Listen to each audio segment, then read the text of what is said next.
This rip of TFTC was brought to you by River. It's the best place to buy Bitcoin. Go to river.com/TFTC and enjoy this episode.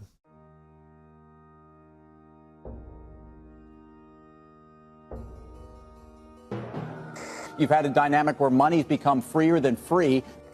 If you talk about a Fed just gone nuts, all the central banks going nuts. So it's all acting like safe haven. I believe that in a world where central bankers are tripping over themselves to devalue their currency, Bitcoin wins. In the world of fiat currencies, Bitcoin is the victor. I mean, that's part of the bull case for Bitcoin. If you're not paying attention, you probably should be. You freaks know we need to fix our side tables. They're very unsturdy. Next bull market. It's always awkward watching the guests like try to fix the mic and think it's their problem, but it's really the side table that's the problem. In the Dude, the studio is awesome, man. I mean, like, it's been a year and a half since I've been back. Well, I saw the original in Bitcoin Park behind you, way behind you on the wall. Oh, yeah. And I had to pick up the print. Oh, rock and roll. Put it up. You were here a year and a half ago. That went up like 3 months ago. Hell yeah, man. You're looking good. So are you, sir. I'm feeling good.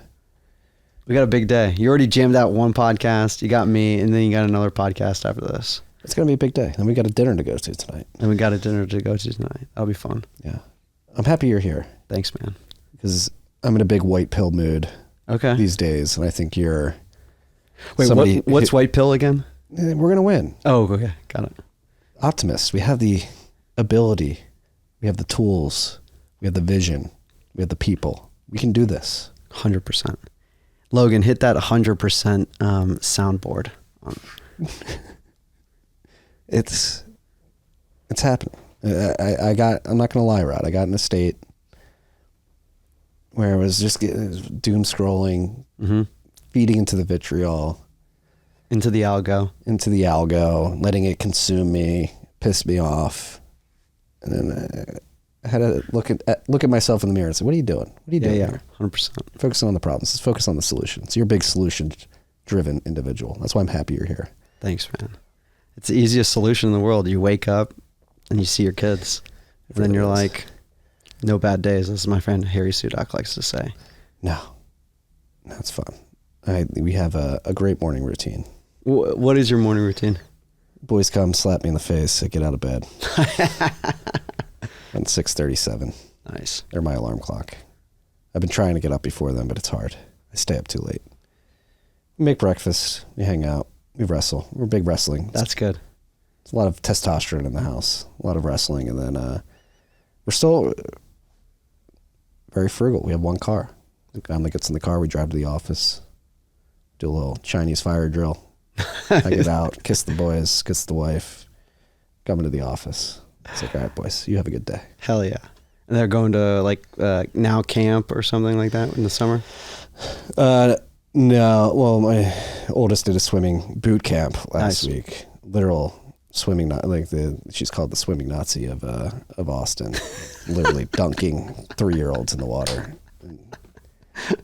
I didn't go. My wife took care of it, or she took him to the boot camp. It was 5 days last week, and the first day, the swim teacher was like, they're all going to be terrified for the first 2 days. They're going to be crying. It's going to be terrible. You're going to be very stressed out, but I promise you, by day 3, there will be no crying, and by day 5, they will be able to swim. And that's what happened. So, I have 4 kids, starting from the age of 5 all the way down, and this swim season has been unbelievable. My daughter now can swim, and it is one of the coolest and most rewarding experiences, seeing them go from scared shitless to being so confident and so brave by jumping off now the diving board and then swimming over to you. Yeah. I'm like, what the heck is going on here? Yeah, we're members of Lifetime down here in Austin. They have a pool that opened up after before Memorial Day. And so nice. He learned how to swim last week. And so that's the camp. They dropped me off. They went to Lifetime. They're going to go to the pool. But then we're shipping up to the Northeast this week for the summer at the beach. So you're going to go to the summer and then you come back here in August, September for school? Yeah. Rock and roll. Man, kids, the best. More kids. More kids. More kids. That's the white pill. Solutions. Solutions. If you think the world's terrible, people are making bad decisions, you have some kids and you raise them right. You try to raise them right. Oh, man. There was this quote by C.S. Lewis. It was like, and compounding, and especially compounding interest, is like doing the small things that are good or positive, or doing the small things that are bad or evil. They compound the same way. So if you have bad thoughts, bad actions, they will, even the smallest actions will compound for you, 1 month, a year, 10 years from down the road. But just try to do good things. Move the ball forward every single day. Yeah. Yeah, I don't want to come off pretentious or anything, but I'm very happy I looked myself in the mirror. It's like, what are you doing? Yep. Feeding into the negativity. Stop it. Dude, you're killing it. You're Marty Bent. You're a multipreneur. I'm serious. I'm going to boost you up real quick. You have arguably one of the, if not the top Bitcoin media company. You're killing it with TFTC. You and Matt are killing it with RHR. You got 1031. You're on the board of this new recently, or still in the process of merging. Process emerging publicly traded mining company. And there's like probably 5 other things I've forgotten to even mention. And you're a great dad, and husband. So, dude, keep killing it. The mindset is the biggest thing. A mindset and just doing small actions every single day. Yeah, well, let me pump you up now, sir. You're doing incredible things too. I mean, multipreneur, got Bitcoin Park, Pod 256, father, really, and something we should probably dive into. I think facilitating conversations between builders in Bitcoin in the state of Tennessee. And I would say, having been in the space and seeing people interacting with different state officials over the years, I think the way you're facilitating things in Nashville at Bitcoin Park is incredible.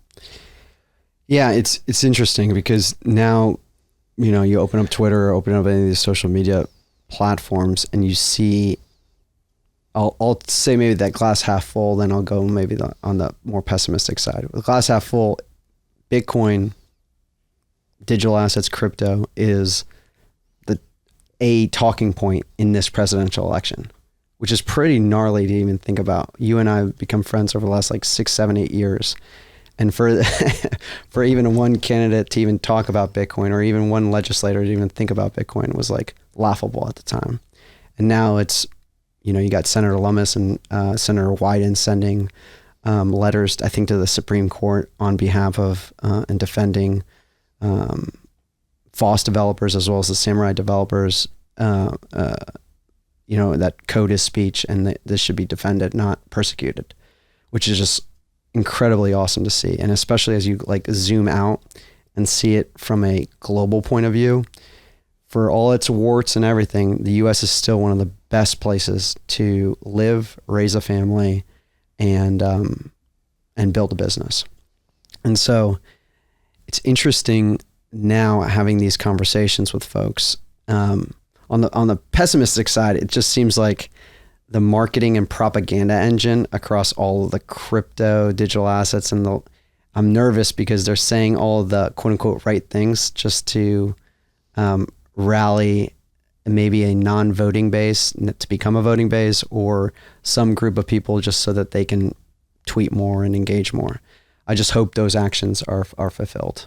And I think it's just small things, that we can implement that can make a big difference. But for me, I don't get consumed on the national or federal level. I'm long Tennessee. I love Nashville, Tennessee. I think we have one of the best communities to raise a family, to learn, to work, and to be a Bitcoiner. And so if we can make that community vibrant and also the best place to start a business, raise a family, and if you're a FOSS developer, to just write code and be protected. And I even hate saying the word be protected, as if this is some new novel thing. It's code is speech. So let's just call it a spade. So I'd love to see an attorney general or somebody come out and fully throat it support that and just say, I can't believe I'm even saying this, but here you go. Yeah. And talk about like the game theoretical jurisdictional arbitrage. Many focus on the international jurisdictional arbitrage, but within the states, like it exists as well. And that's, I mean, we've talked about this many times individually and then on the podcast. Like, I think states are going to lead the way here. I think we've seen states asserting their autonomy over the last 4 years, particularly. And again, not to pump you up too much, but I think the way you're positioning Bitcoin within the state of Tennessee towards Tennessee politicians is very smart. And it's, again, small actions every day. Yep. It's not like, I won't say who or what, but like I got invited to a small get together with the presidential candidate. And it was like, you can come, but you have to give us some money. I know, it's such a joke.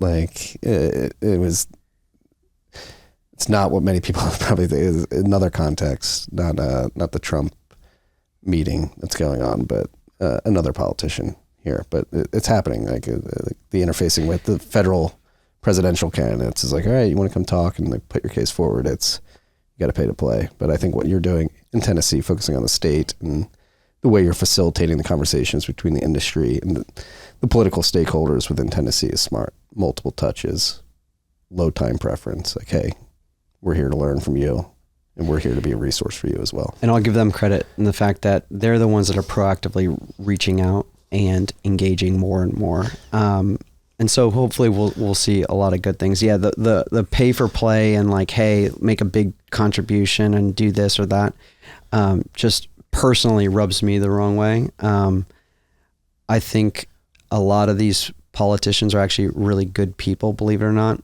And I do think they have their constituents' best interests. If you think about the alignment of incentives, they should have their constituents' interests in mind. And this is one of those things where, Parker will be here later tonight, gradually then suddenly. They come to our meetups and they see the eclectic community, the vibrant community that we've built that's local and global. And they're like, what is going on here? Nashville, Tennessee. And as someone was like, oh, I want to do a Bitcoin park here, or I want to do a Bitcoin park there, or maybe the Commons or whatever. And I'm like, no, like, I think I couldn't even start Bitcoin Park again. If I went to a new city or I started from ground zero again, no way, no shot in hell. I do think a lot of people can make a better Bitcoin Park, and there's a number of ways to improve it, but I don't think they can make it again. You needed, and I hope to God nothing like COVID ever happens again in my lifetime, but you needed something like that. You needed something where it gets Marty Bent, his family uprooted from the Northeast to come to Texas. You need something where people are like, you know what? All my freedoms are pretty much manipulated or taken away in the areas that I grew up in. I need to move. And then there is more people coming to the Nashvilles, the Austins, the Floridas, and all these other places. So I think there's a unique opportunity, and this is for the meetup organizers out there that are awesome. Continue to build, continue to host your meetups, continue to engage in good faith with a lot of these folks, because I think the way you kicked it off at the beginning with your white pilling, we're going to win. Yeah. And it's not even going to be funny. We're going to win so bigly. And that, when we say we, I mean literally all American citizens and the entire global population is going to win bigly. When we're like, it's not us versus them. It's literally every single human being benefits from Bitcoin. Yeah. This episode was presented by River. River is the best, most secure place to buy Bitcoin in the United States. Go to river.com/TFTC, set up an account today. You'll be able to DCA into Bitcoin without paying any fees. You'll be able to give people Bitcoin via River links.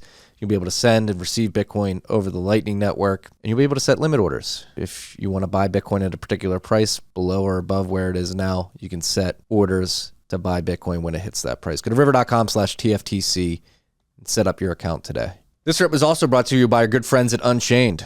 Unchained is building a financial services platform for a Bitcoin standard. They have over 7,000 clients that are securing over 90,000 Bitcoin with 12,000 keys on their platform. Their platform leverages Bitcoin's native multi-sig properties. Their cornerstone product is their Vault product, a 2 or 3 multi-sig Vault, which allows you to hold 2 of 3 keys in a multi-sig quorum. That gives you full control over your Bitcoin. They also have an IRA product, a lending desk, and they're rolling out a bunch of other products, including an inheritance protocol and sound advisory. So go to unchained.com, set up a call with their concierge onboarding team today. Tell them that TFTC sent you and use the promo code TFTC at checkout. Unchained.com.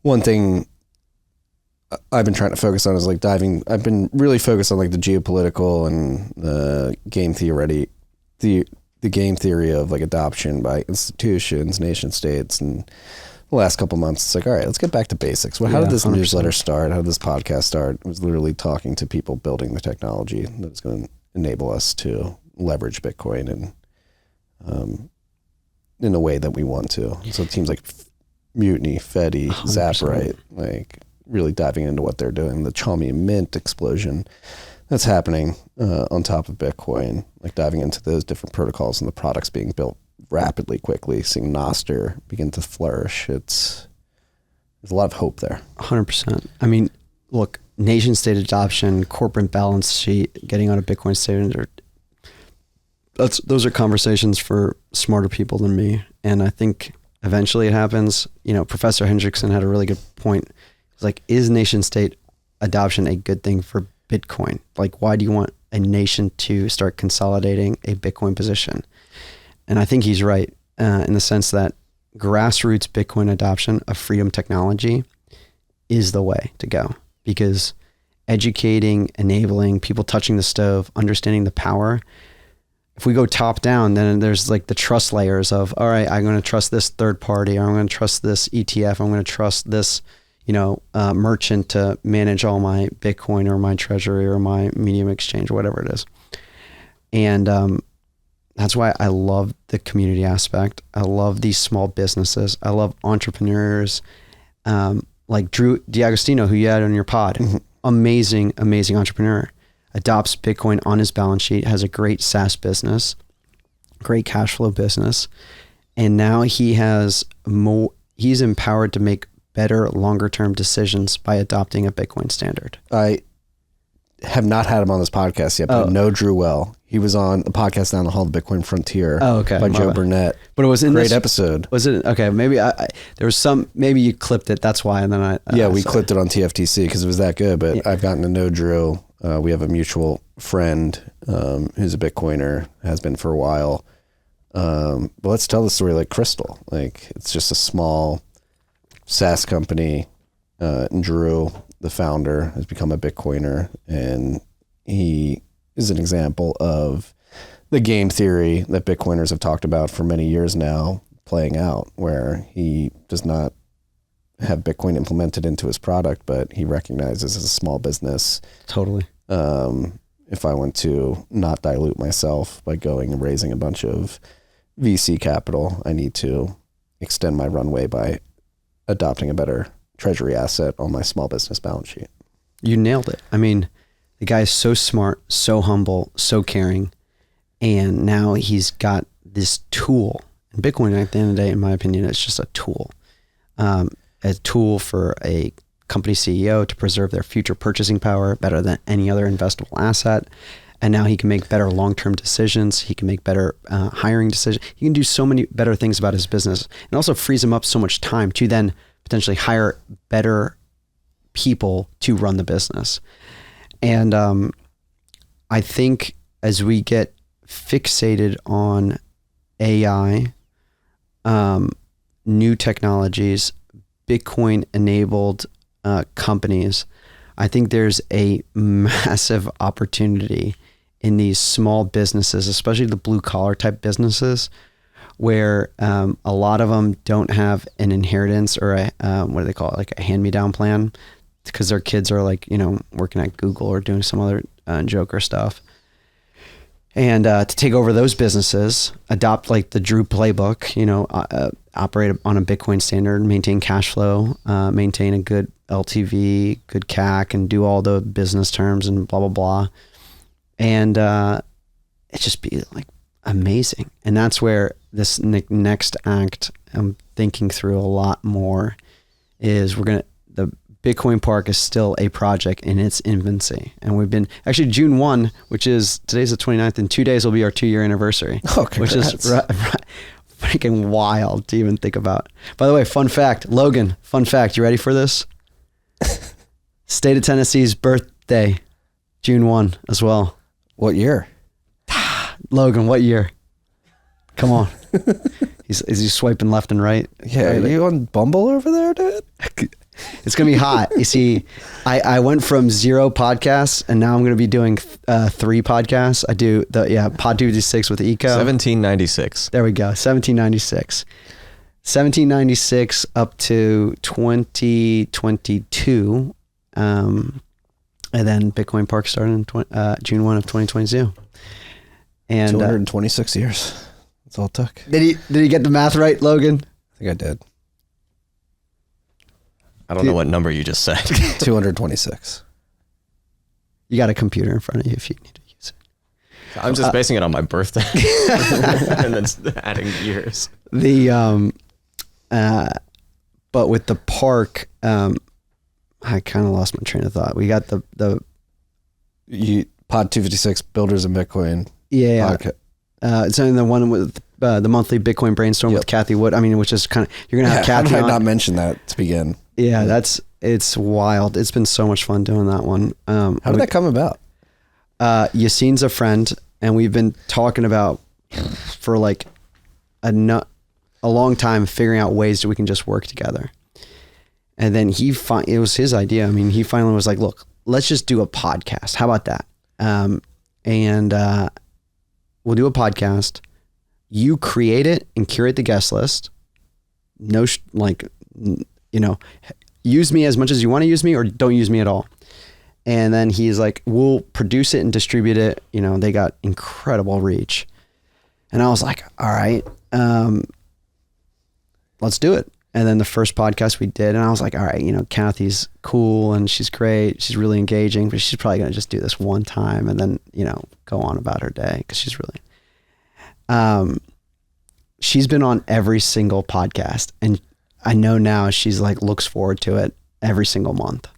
And, it's been really, really cool. So every month I'm like texting them, I'm like, here's the topic I'm thinking about, whether it relates to the monthly topic at Bitcoin Park. Cause that's what I did. I was like, all right, I don't want to create even more work for myself. Every month we do a different topic at Bitcoin Park for our monthly meetup. We bring guests. I kind of do the same topic for the monthly Brainstorm.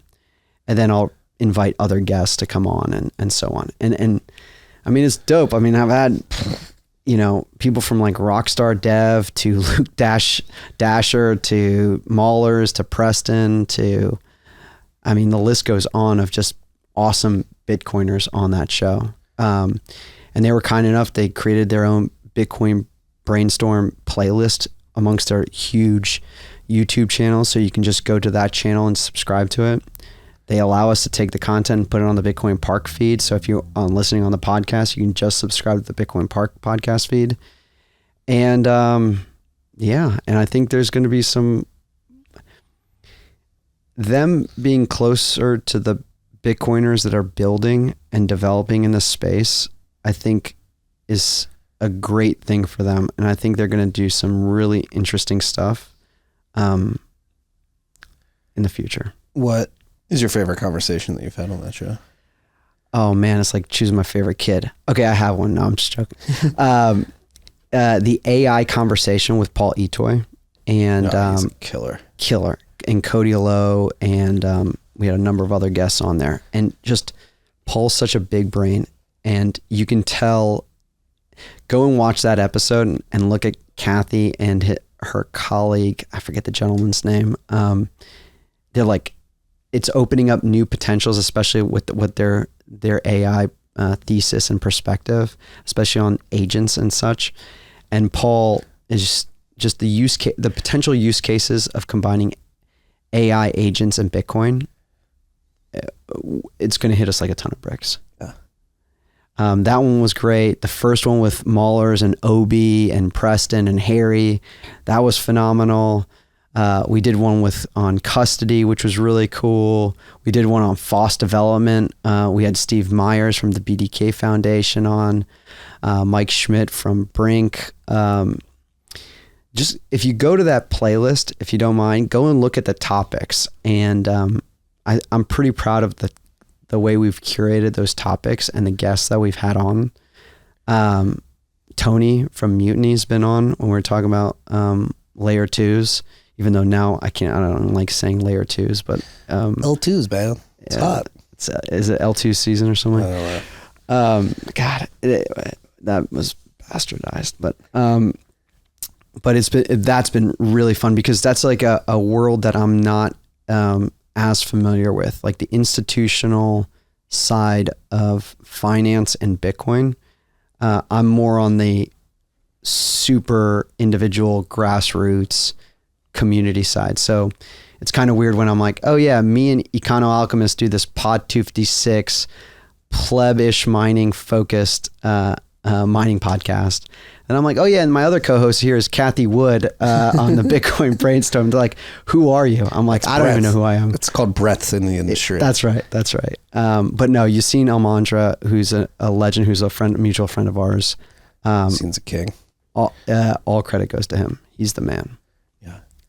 And that, I mean, to that point too, since you're doing the Brainstorm and Pod 256, I think you have a unique perspective on how this all interplays with each other. The grassroots, pleb miners, individuals looking to secure their wealth, and then the institutions. And that's obviously a hot topic in the space, particularly over the last year, which is, the institutions are here. Like, are they going to corrupt Bitcoin? Like, should we tell people not to interact with them? What is your view on how all of this is going to play together? I keep going back to time preference, and I keep thinking about my kids. I'm like, short term, if I just wanted my bags packed and number go up, I'd be full-throated endorsing all nation state adoption, corporate adoption, balance sheets, ETFs, everything. You'd see me tweeting about like political donations, like the whole 9 yards. In my opinion, again, this is my opinion, I don't know if I'm right or not, that's just not the winning move. The winning move is if you give up the community and give up the ethos of what the freedom technology that Bitcoin allows for all of humanity, there's a solution where Bitcoin does not, or there's a scenario where Bitcoin does not win, in the sense that if corporate adoption or institutional adoption becomes the majority of the way we use Bitcoin, but Bitcoin is like, $1 million, $2 million, $5 million a coin, and we can barely use it to send to anybody we permissionlessly want to. That is not, even though my life would be my life would be awesome, I'm not sure about my kid's life, my grandkid's life. So I do think it's of immense importance to not, what's the term, like not throw the baby out with the bathwater, in terms of just trying to get this number to go up so fast and drive insane quote. I think we need to also figure out what our definition of adoption is. Is corporate balance sheet adoption through a third party like Coinbase adoption of Bitcoin? Or is it, folks setting up, and I just don't have enough time to study all the different implementations, but from eCash to Fedi to what Mutiny and those guys are building. Is it better to go hand to hand and build up from the individuals in the communities? I'm betting with my time, capital, and reputation on the latter, and helping build Bitcoin Park, helping these other communities across the world flourish. Yeah. Yeah, it's something I've been reflecting on a lot too. And I always fall back to, it's a permissionless system. People can do what they want with it, including the institutions. And to your point, I said this I was on the Mike and Coffee podcast a couple of weeks ago, and that's my biggest worry, is that what you just described, everybody's like, yeah, our bags are getting pumped, numbers going up, everything's great. But while that's happening, they're like, you guys can't do this anymore. Yeah.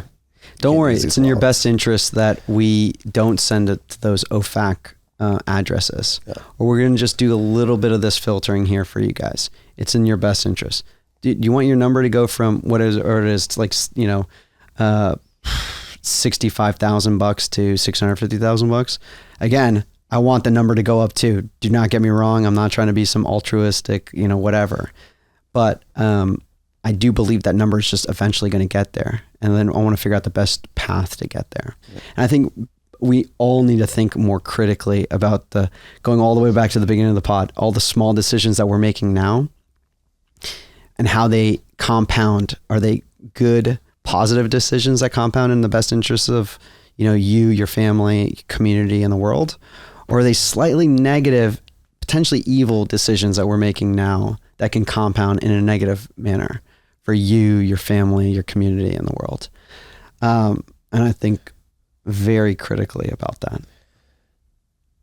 And I think it's important to realize too that these are all social aspects. Like, it's really a mindset and a will to fight to defend the rights to use Bitcoin this way, to enable our children and grandchildren ultimately to have the ability to use Bitcoin this way. And that comes down to messaging and positioning, framing. And I agree with you. Like, that is the disconcerting thing about all this political pandering that's been going on in recent months is like, it's like, I mean, the text I got this morning was just like, oh God, like, in the group of people, I won't name names, but and not in Bitcoin, like in crypto. Like, this is their first time. And again, I want to preface this by saying, like, I don't know what these are my opinions, and I 100% be wrong. And I think this is where I hope to spend my actions and such. This is also, in their defense, probably the first time where they have the audience of these people or their ear. So they're like, when the lights are on, and they're really bright, and they got the attention of this person that's like, you know, and they just say whatever comes to mind. And then the other side is like, okay, cool, we can do that. But you know how the system works, right? You got to do this, this, and this. And they're like, okay, no problem. Yes, sir. And then you realize quickly, you're like, wait, you're playing their game rather than changing the game that's already kind of corrupted and in the self-interest of a minority. And I think that's where I hope we can do something different, especially whether it's leveraging Bitcoin Park and these other communities globally, to say, we've got the community. If you lose the community, you lose everything. And if we have the community locally and potentially globally behind us, and we're continuing to go on about our life, and then they want to participate in being involved, more power to them. Yeah. It's tough. I could see it, like, I have the little Rodolfo on my shoulder. Like, no. Oh, I thought you were showing me your guns for a second. I see it. You're allowed to concealed carry in the comments. Unfortunately, I'm not concealing right now. Logan, you take a picture of that so that you can get that as a clip. But but quick tangent. Those are the shots, Logan, where he goes from 300. How many followers do you have on Twitter? Like 200, 300,000? 200. I think. Damn. That's another soundboard where you hit damn. That's where for the, what do you call it, thumbnails? You just put that out there and he goes from 200 to 300. No big deal. Here's how you get Jack talking about Bitcoin. Do push-ups and just like flex your muscles. I was pointing to my shoulder. I got MBK on my shoulder right now saying, no, we need Bitcoin to go up and then we have to play their game. And I can see that view. And I'm almost like, Yeah, I don't think we have to play their game, to be honest with you. I think the game, I think we can play within the game for sure, but we don't have to play. Yeah. Well, that's going back to like messaging framing.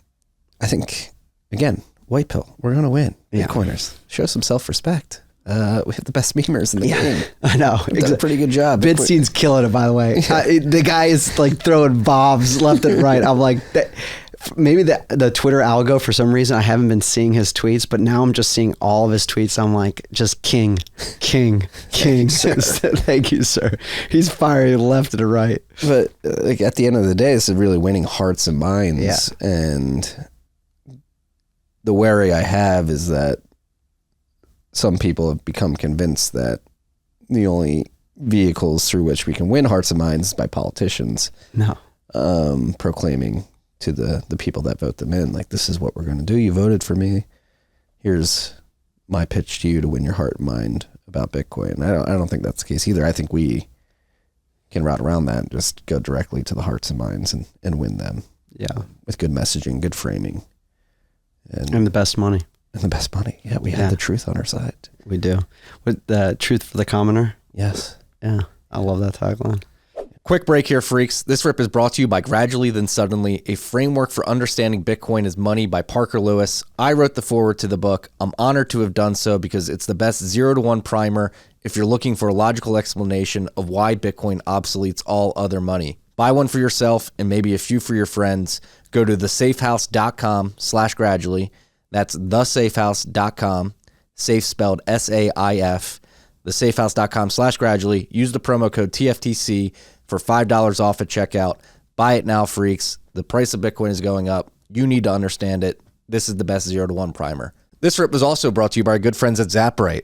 If you're a Bitcoiner and run a business or an independent contractor, you should be accepting Bitcoin as payment. If not you, then who? If we believe that fiat is systemically fragile and is a risk, the rails that currency runs on are a risk as well. You need to begin accepting Bitcoin as soon as possible. Invest in the future of your business. Create a redundant rail by accepting Bitcoin as payment using Zaprite and reduce risk for your business. I've done this for my business. Here at TFTC, we use Zaprite. It allows you to easily create invoices, payment links, or connect e-commerce stores, connect your wallets or custodial accounts, and be set up in minutes. We can also connect our bank accounts, our Stripe accounts, our Square accounts to accept fiat as well. The time is now, freaks. The fiat system is fragile. Invest in the infrastructure that de-risks the future. Invest in yourself. Bitcoin payments with Zaprite. Go to zaprite.com/TFTC to get $40 off their annual subscription. Zaprite.com/TFTC, $40 off.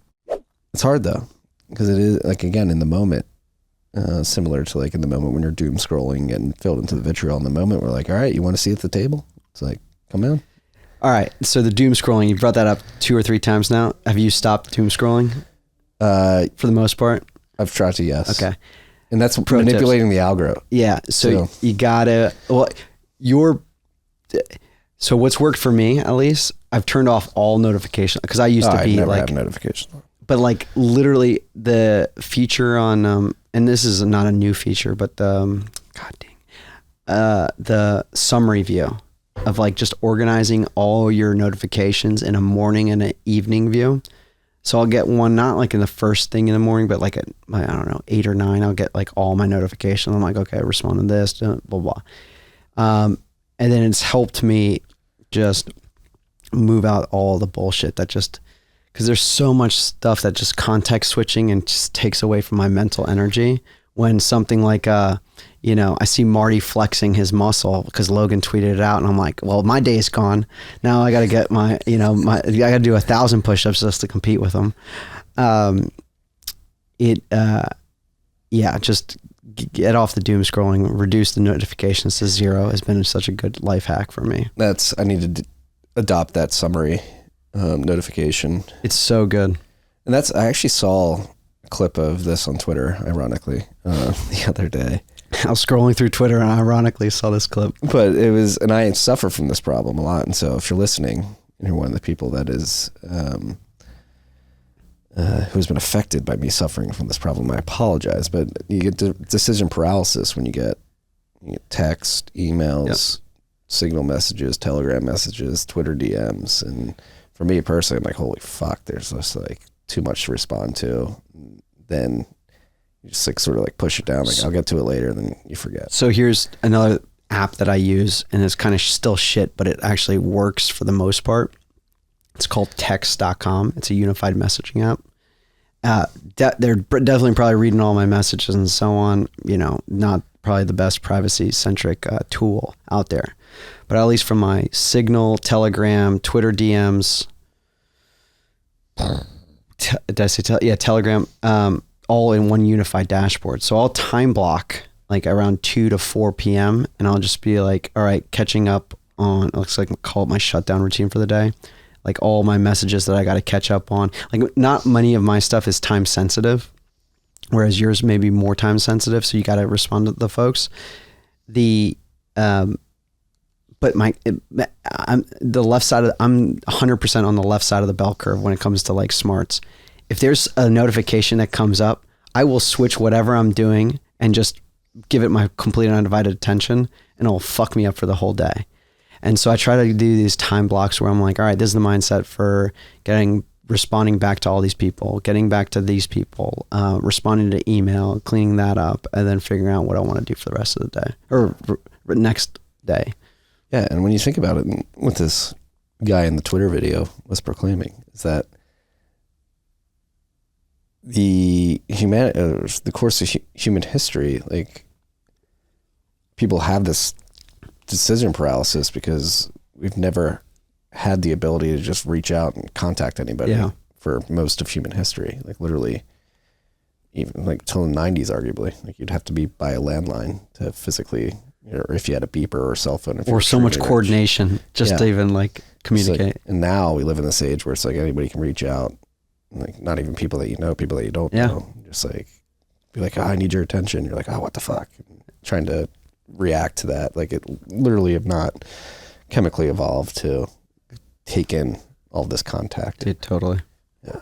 There's just so many good hacks. Like you've built amazing businesses. Now the next thing I would say, or at least what's worked for me, is how do you get more leverage such that you increase your time for more thinking and more really strategic thinking of how to best utilize that time. You got 2 young, beautiful kids. There's a stat that's on my phone. I don't know where my phone is, but 75% of the time you'll spend with your kids is over by the time they're 12. And then 90% of the time you're going to spend with your kids is over by they're 18. And I'm like, all right, it sucks that I had kids kind of later in life, but I'm so dang thankful that I now have these kids and have this mindset, because my non-negotiables are like my morning 2 hours with the kids, take them to school, now taking them to camp, breakfast, morning routine, and so on. By the way, I'm a great morning dad. I need to be a better nighttime dad, because I'm like, kids, 7 o'clock, daddy tired, nighttime, time to go to fucking sleep. You know, I'm like freaking laying the hammer down. But yeah, I mean, like, what's the line? Like, the days are long, but the years are short. Mm-hmm. And we're going to go like this, Marty. We'll hopefully be on a pod in 15, 16 years. And we'll be like, dude, it went by so fucking fast. Yeah. No, it's crazy. We had our first epic wipeout on the scooter over the weekend with our oldest. I've been really wanting to skateboard, surf, get into all that stuff. And for us, it's starting with the scooter. And we've been doing weekend scooters around Lady Bird Lakes, 4 miles. It's a lot of scootering for him. Oh, cool. But, when you go over the Lamar Street walking bridge, there's like a downward loop-de-loop. You can go down. And this was the second time we'd done it. The first time I like had my hand on his shoulder, making sure he wasn't going too fast. This time he's like, Dad, I don't want you to touch me. Like, I'm going to send it. And send it. Let's go. Over the handlebars, like scraped up. But hey, that's actually okay. No, it was a great teaching though. It's like, hey buddy, skin knees are good. This is what happens. You're going to take risk. And I mean, I said it in a more rudimentary way. But I was like, yeah, you're going to go fast and you're going to fall and it's going to hurt. Get right back up. But you're going to be fine. He got back up. He cried for like 20 seconds and I was like, you're fine. I know, like, what's the line I say with our, like, when our kids fall down? What do we do? Get right back up. Yeah. That's it. It's all mindset with these kids. They're so amazing. It's all in their mind. If you put in fear or doubt in their mind, they're going to take it like 100x. But if you put incept them with positivity or enthusiasm, they're like, okay, I can do that. I can do that. Yeah. No, and especially when they eat shit on a scooter. It's just like, do not be like, oh my God, are you okay? It's like, you're fine, dude. Get exactly. out. 100%. I love it. Just a little blood. Never hurt anybody. No. Logan, you skateboard? No. Logan's a swing dancer. Are you a swing dancer? I am. I did a pop shove it one time. You did a what? I did a pop shove it one time. That's my extent of skating. That's a good move. I was a big reverse pop shove it guy back in the day. Onto the board, into a nollie. Whoa. Okay. I'm not going to act like I know what the fuck you guys are talking about, but it sounds cool. Yeah. That's it's important stuff. Low time preference. Focusing on the good things. What are you most excited about in Bitcoin right now? In terms of like areas that people should be focusing on that maybe they're overlooking. That point around Drew, were we talking about like these small businesses and even large businesses? Like one other publicly traded company came out and said they're holding a boatload of Bitcoin on there, or they bought a bunch of Bitcoin and now holding on as a treasury asset. The benefit there, it gives the air coverage and also more marketing to small businesses. Like you could be the small business owner and you may have a stock, a position in one of these companies. Like, wait a minute, you're holding Bitcoin? Let me go research that now. Oh, maybe I should go do that as well for my small business. So that's kind of cool. I'm enamored by entrepreneurship. I think it's one of the coolest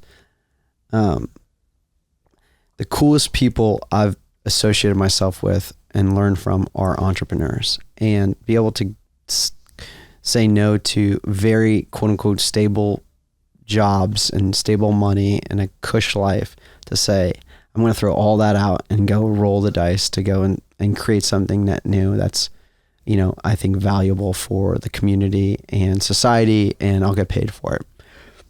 I think that's just so awesome. And I think there's so many opportunities for Bitcoin focused people to become entrepreneurs. So, and I think there'll be some things in 2025 at the park that we'll be, doing to support those efforts, which could be massive. Oh yeah.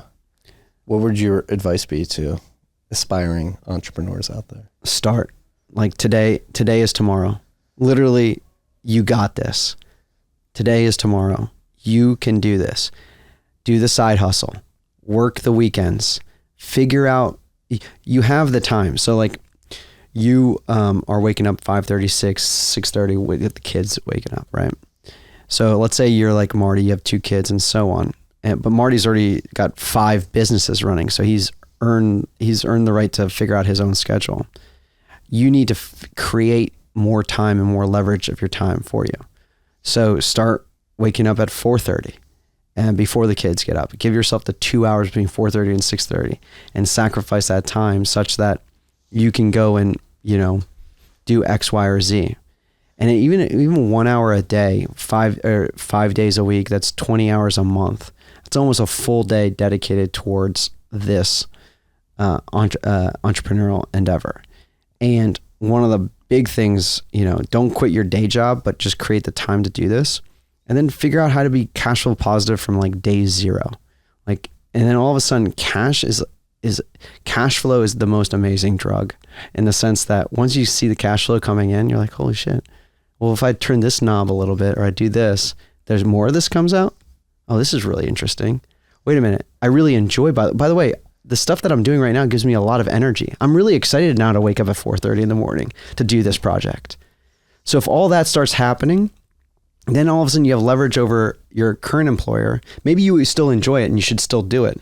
But let's say you don't like to do the TPS reports. Maybe you don't like to get on the planes, and fly wherever you need to go to because someone's telling you need to do that or whatever. And now all of a sudden you just create a leverage for yourself and your family. And, but it starts with you at the end of the day. You need to make the time. But the TLDR is, you can do this. Start today. Yeah. Side hustles. That's how all this started. Yeah, that's right. And let's just say, I'm unemployed. It wasn't really a side hustle. It was a main hustle. Who am I lying to? It was, my back was against the wall. It was like, people want to learn about Bitcoin. I know about Bitcoin. Let me put my thoughts out there. And then here we are today. That's so amazing. And look, like a lot of things in life, luck plays a good role. but the harder you work, the luckier you become. I think that's like a Thomas Jefferson quote. And then also finding whatever you're passionate about. Like Logan's got the #1 swing dancing ball blog out there in the world, you know, and the guy's like talking about swing dancing all day long. And you never know what can happen, whether it's super niche. I actually kind of like the super niche stuff because there's so much potential with super niche stuff to build defensible businesses around that, because nobody wants to play in your moat. Like I'm never going to go into the swing dance. Maybe I will. Is it a good business? Swing dancing? Kinda. I'm unfamiliar with any business side of it. There you go. But I think there's so many opportunities. And what's the Kevin Kelly book, The 1,000 True Fans?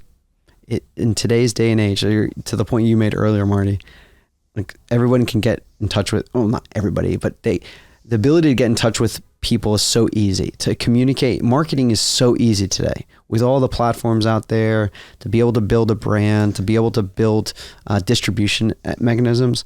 The ideas are pretty cheap too, to experiment and not lose, everything. You can just iterate. But at the end of the day, you just need the will. And it's nobody's default other than you just to do it. The barrier to entry has never been lower. 100%. And the tools now have never been more powerful to provide you bigger leverage. I mean, you were texting me last week and telling me before we hit record, but being smart and leveraging tools and services to give yourself more time. 100%. We do it here at TFTC right now, leveraging AI tools to put more content on the website, turn audio, video content into written content, then link back to it, which has been somewhat successful to date.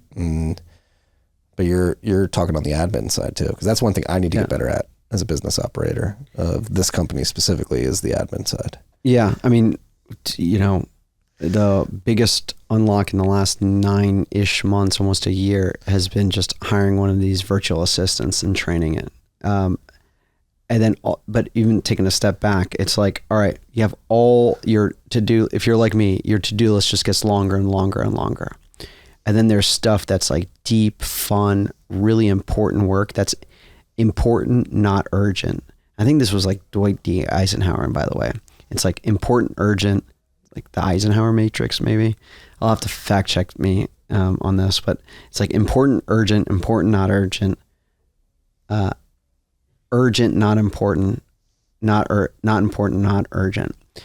And there's just so much stuff in even those other 3 quadrants that just need to be done and move forward, that you can delegate to your team, whether it's a amazing podcast producer like Logan, to a virtual assistant to take care of, to other from bookkeeping standpoint. A lot of entrepreneurs, they don't, including myself, until like the last couple of years, I just be like, I can do that.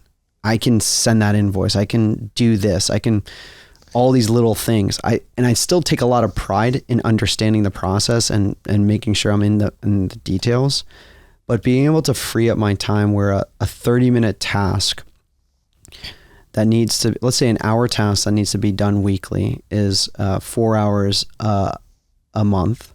4 hours times 12 is 48 hours. So that 1 hour task saves me 2 days of my life.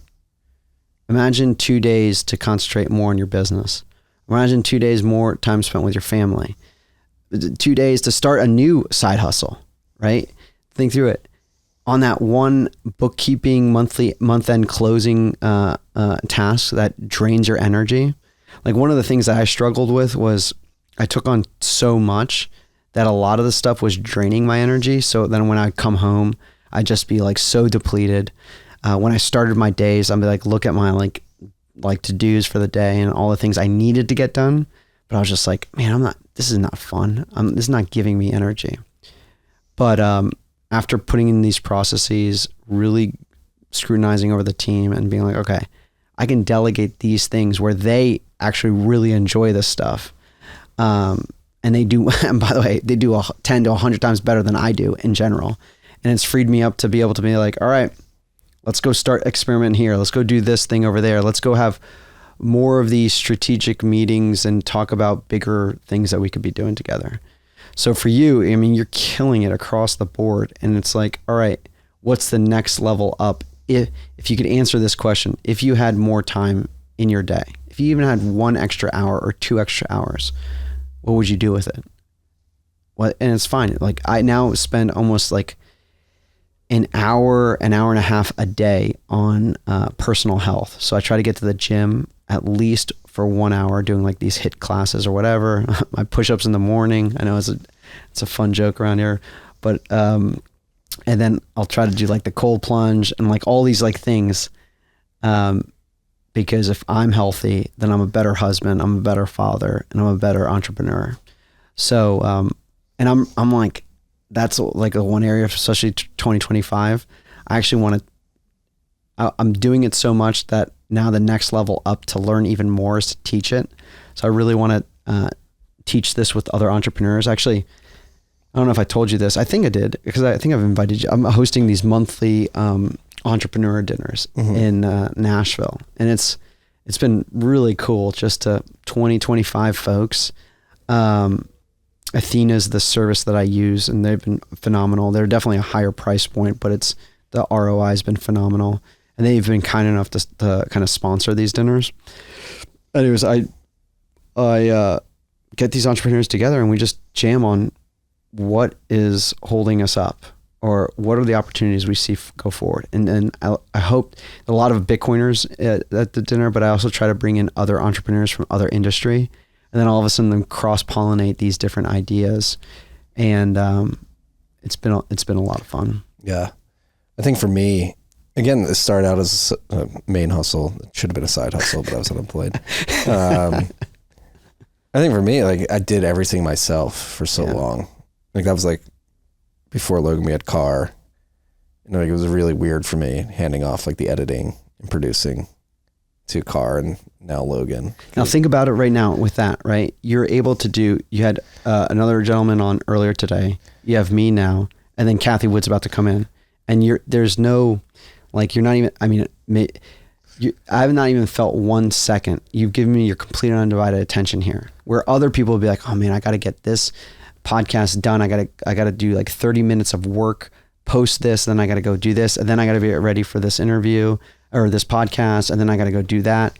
All of a sudden, if you delegate a lot of that work out, it frees you up to be more present in the stuff that is really, really important. It's phenomenal. Yeah, no, it is.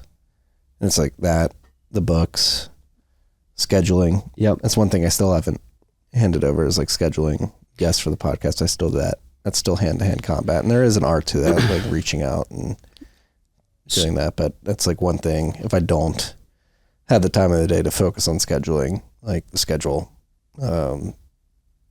is hindered by that. And so it's like, so the two things, there, I would say, and by the way, my volume of podcasts and also sophistication and brand is like 100x smaller than yours. So take this, whatever I'm saying, with a grain of salt, but I time block only on Wednesdays as I'm doing my Pod 256 between 2 and 4 p.m.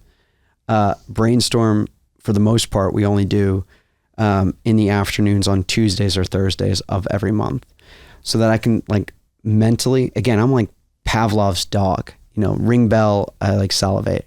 It's like, okay, Wednesday afternoon, I'm like, oh yeah, I should be ready and mentally into podcast mode.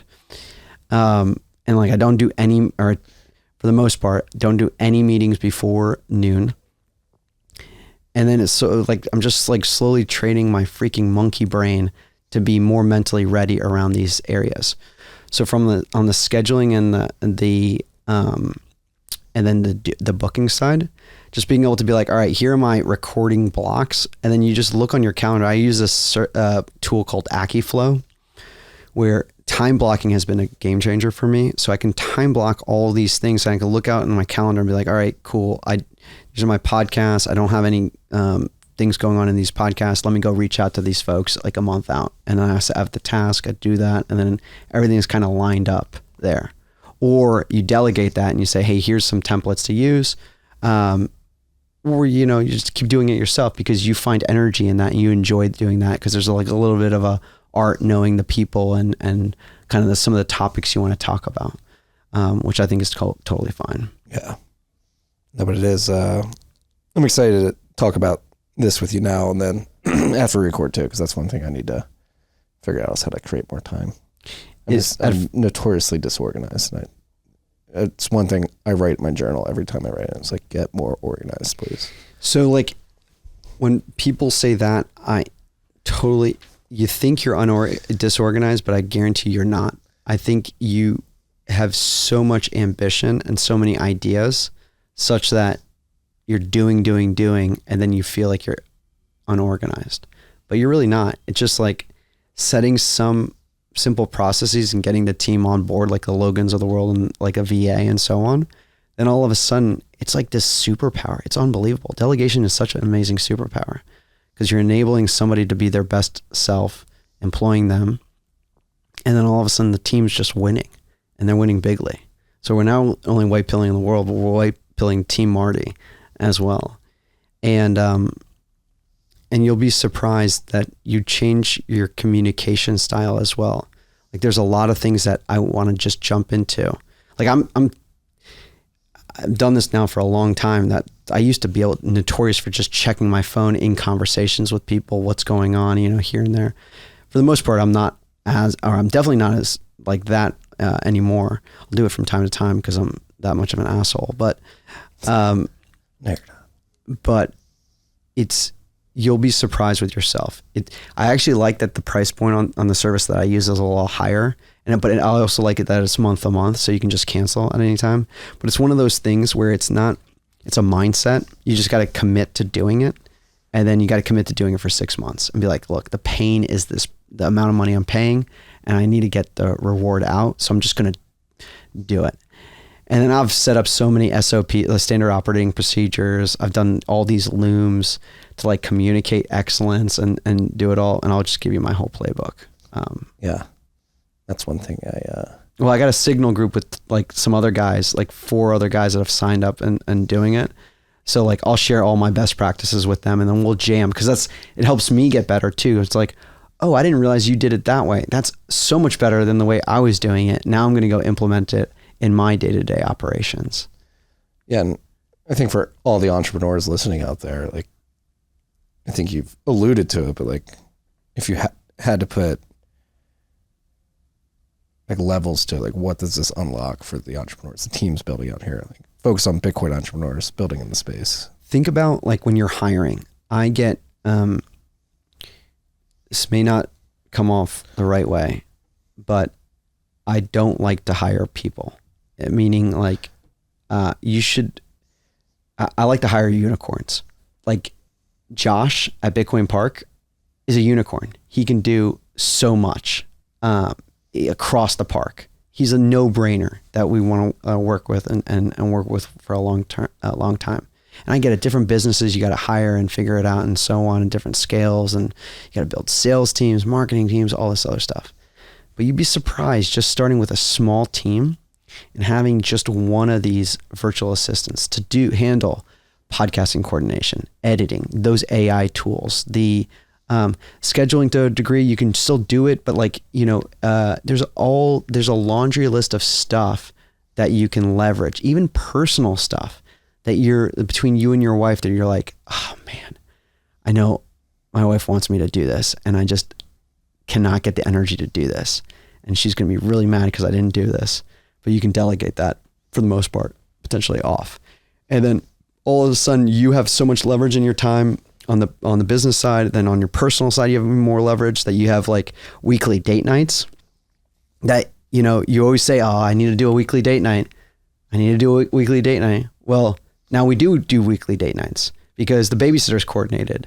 We have a list of date night activities that we're now organizing, and the VA is organizing the list, even suggesting new things based on our interests that we wouldn't even thought of. Like, oh, that's a great idea. Let's do that on the 3rd date night that we have planned. And then it's on our shared calendar and it's like beautifully there. And it's all of a sudden these are like energy additive activities that make me at least even be more energized going into work because I'm so excited to go on the date night, or I'm so excited to go to this kid's activity because it's all there and streamlined. Yeah. Get me all bullish. What if I implement this? What could I do? It's what do you want when the Marty Bent legacy is over? You know, what do you want when people are like, man, Marty was...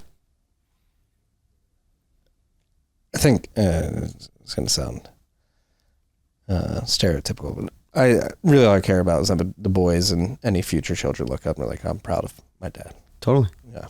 So if you unroll, I love that. But if you unpack all that, you need to be the time to be present with them, to be super attentive with them. And like this allows you to do that while being ambitious and be like, my dad also taught me to be an entrepreneur and a multipreneur, from a media company to like the leading investment fund to a board director. All of these things my dad taught me that like, and at the end of the day, he taught me that there's no limits on what I can imagine if I can leverage my time. Yeah. Then externally, I hope people get value from the content. Said, hey, he helped me understand Bitcoin. Totally. Push me in the right direction. Dude, I bet you get that all the time. It happens from time to time, yeah. Yeah. You know what's one thing that's kind of weird doing these meetups?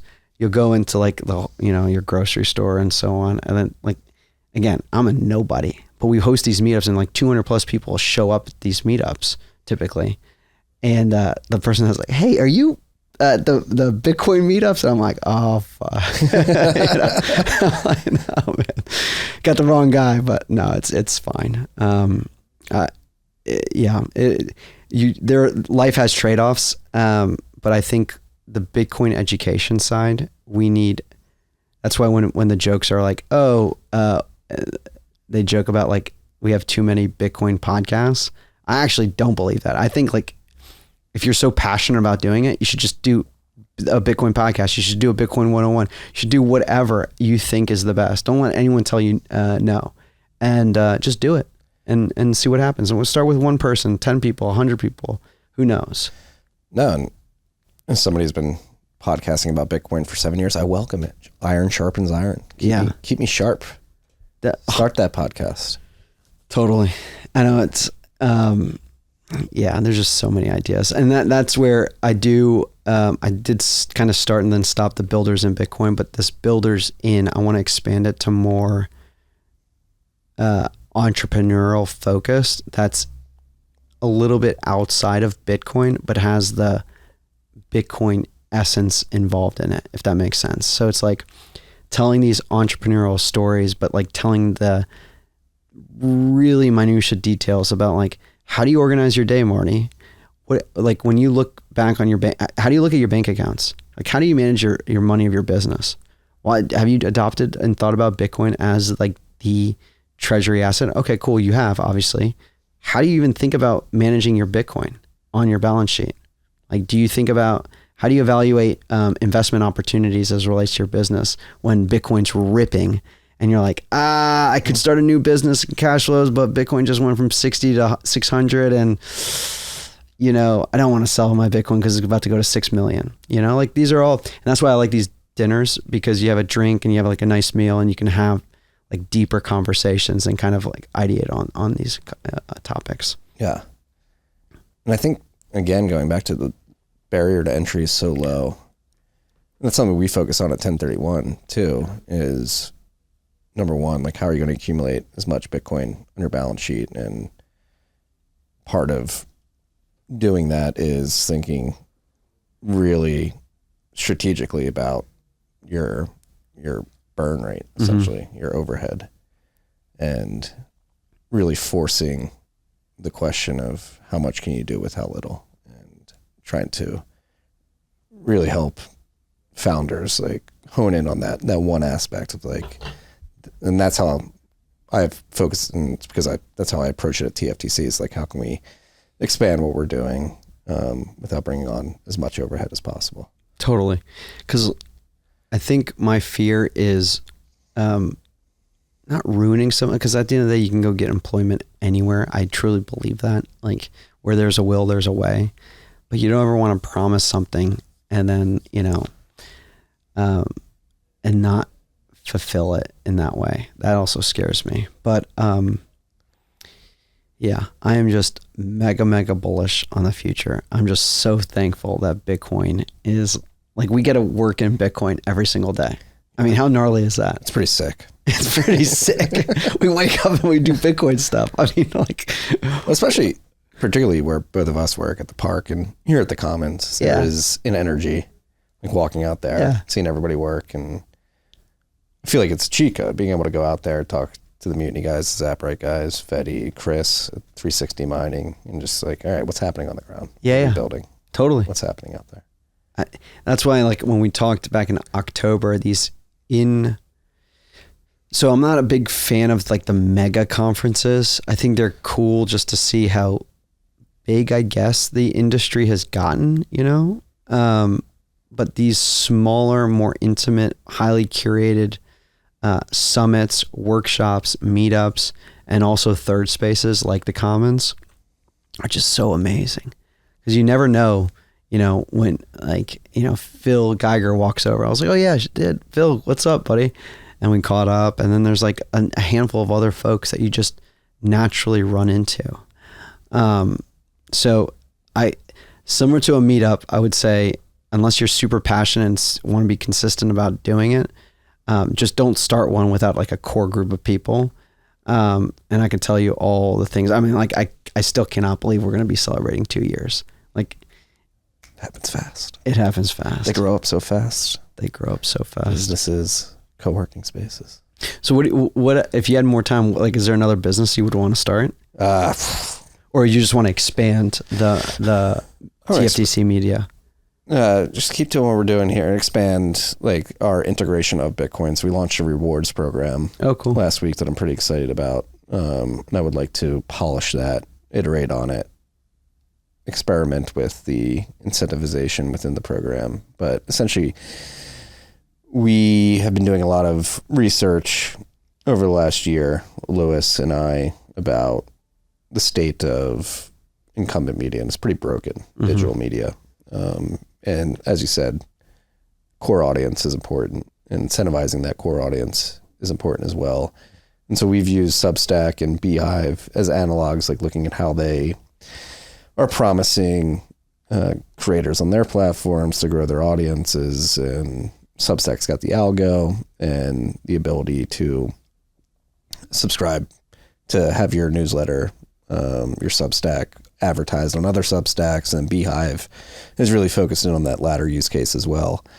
And Beehive allows you to basically advertise your Substack on other people's, your Beehive newsletter on other people's pages. And then if you get a paid subscriber from that publication gets like a revenue share on that.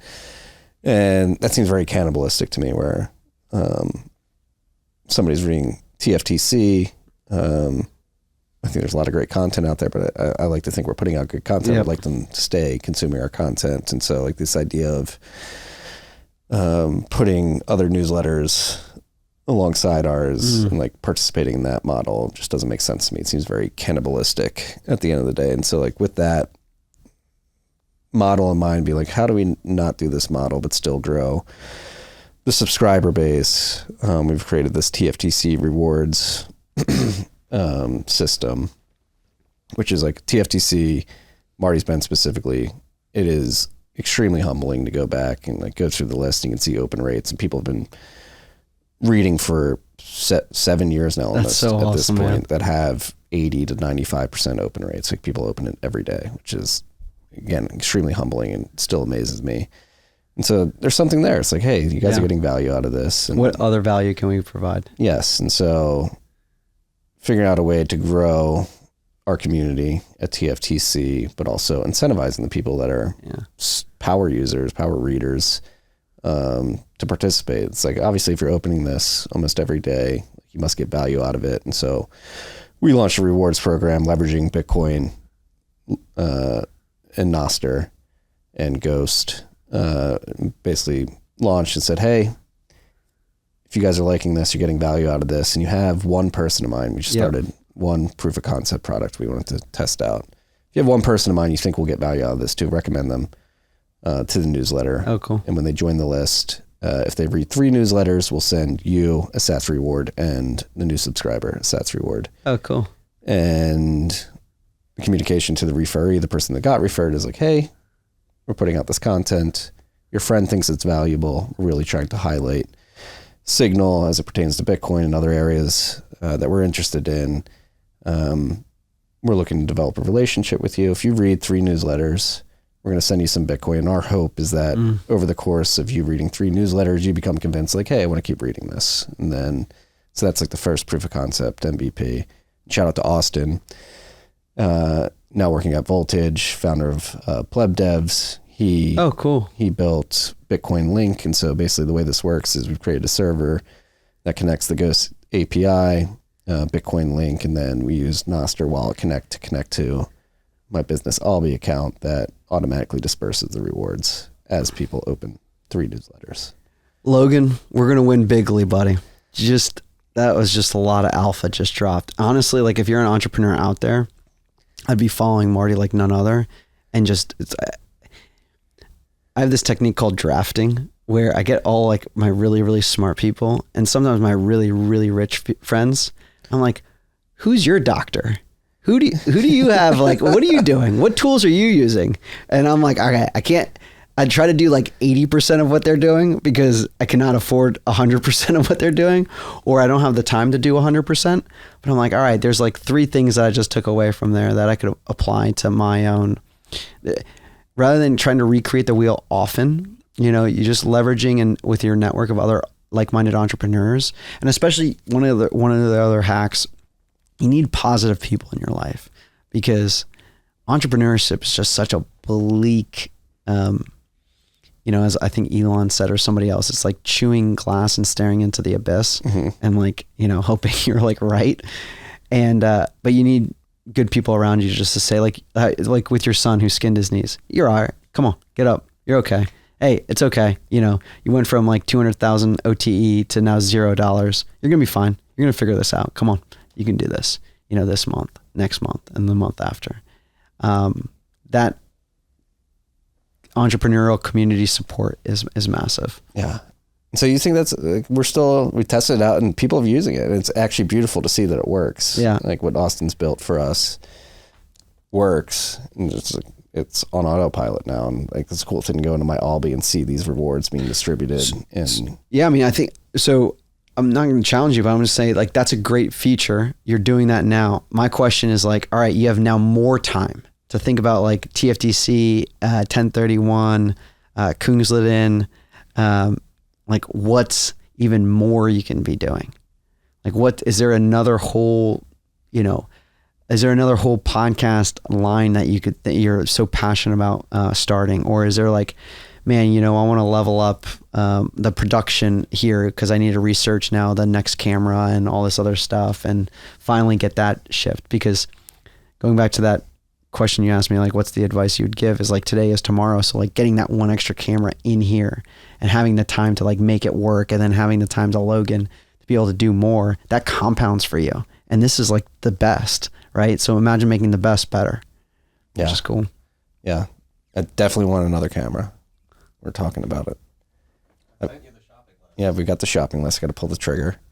And then I think 1031, I think what we've really honed in on in the last year is that Bitcoin being this open, interoperable protocol puts us in a unique position from the venture perspective where our portfolio companies can really work together. And we've seen that.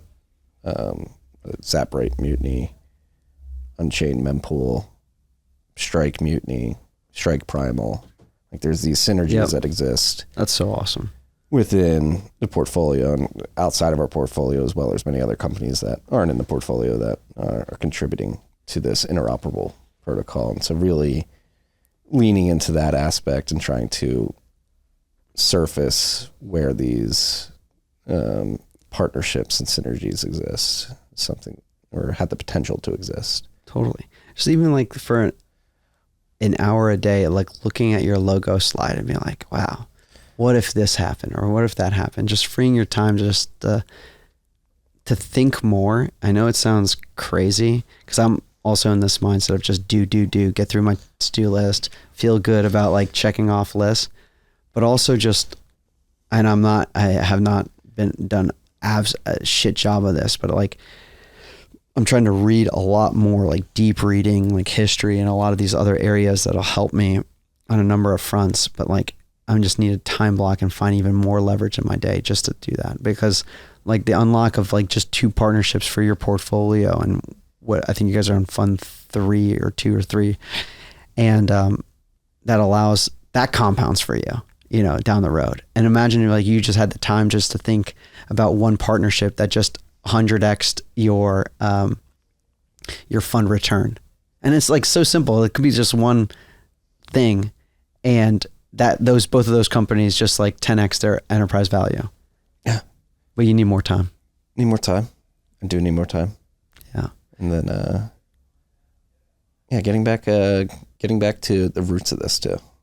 Focus on the tech and. Yeah, man, you're killing it. Yeah.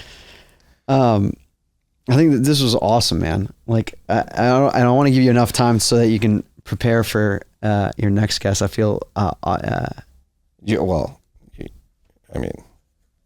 thank you. Yeah. I should be thanking you for helping facilitate that. I'm really excited for the conversation. Yeah, it'll be good. And like I said, I'm very happy that you're the lead up to this, because you're full of energy, full of positivity, full of white pills. We're going to win. Bigly. Create more time for yourself. I think that's the message of this. Totally. This podcast. Figure out how to create more time. If you don't, someone will take over your time, and then you'll look back and like I have in the last few years and so on, and said like, where am I spending my time? This is not giving me energy, and this is not the best use of my time. And what are my goals? Goals are health and family. Now I over-index on those on my calendar. And by the way, there's the line of Charlie Munger said, show me the incentive and I'll show you the outcome. And I forget who also said this, but like, show me your calendar and I'll show you it'll show me your priorities. So I can look at your calendar and be like, all right, yep, podcasting all day. Not like Logan, go through the checklist and ship the items that we have on our list to do, a lot of these other things. And it's pretty remarkable. Even like your home screen of your iPhone, if you show me your home screen, I'll tell you like what type of person you are. If it's like Instagram, Facebook, Twitter and so on, right when those, and then the red, I think it's still red, the notification button. Oh man, do you want me to do this right now? Okay, let me know. All right. So a lot of this stuff I don't even know, but okay, finance, got that. Social, gotta move that away. So you're business focused because you got a lot of business apps on here, which is cool. You're very into communication, and social media, obviously, because a lot of the communication apps are at the bottom here. You're into, and then the social apps at the top. I bet you nonchalantly go into, social and then just go through that checkbox. And then you use Uber quite a bit probably because it's on your main screen. But Uber, one car. Yeah, that's right. One car. That's right. I forgot about that. But this could tell you a lot about somebody. Here, you want to do me? So it's like, I feel bad that you're not. I don't know why GoPuff's on the front here. Yeah. Yeah, I need this. But I don't scroll left or right. I just go to that home. This is much less chaotic than mine. Do you like Notion? I'm not actually. I don't. I use it, and I use it a lot now because there's a lot of good things, and I could probably do more.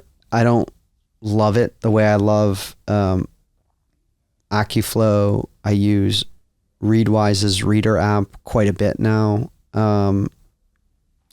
I do like Superhuman for email processing, but I don't process that much email, so it's probably not the best investment.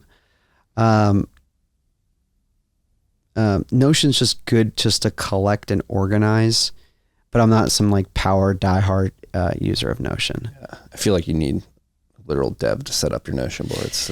Sometimes, but like mess around with it. It's like, God, this is confusing. You can copy all mine. And they're all so like basic. It's not even funny. The cool thing about Notion is around the database features. So like, for example, and I have not excelled or made this like A+ yet. It's probably like C+, B-, but I basically have created an intake system of content. So whether I'm on whatever app, I can hit share and then put it into Reader. And then Reader, it goes into my inbox on Readwise. Cool. And then I time block a specific time for like an hour and a half to just go through my Readwise of things that I find interesting, whether they're tweet threads, long form articles, or PDFs. And then I'll go read through them, and then I'll like highlight a couple things in there that I found interesting. Cool. Then I archive it. I'm like, done. Still is my Readwise database. I can search for it, but also goes auto-magically into my Notion database. And then it creates a highlights database for me. One thing I want to do in 2025 is actually write longer form content. I really want to push myself to think,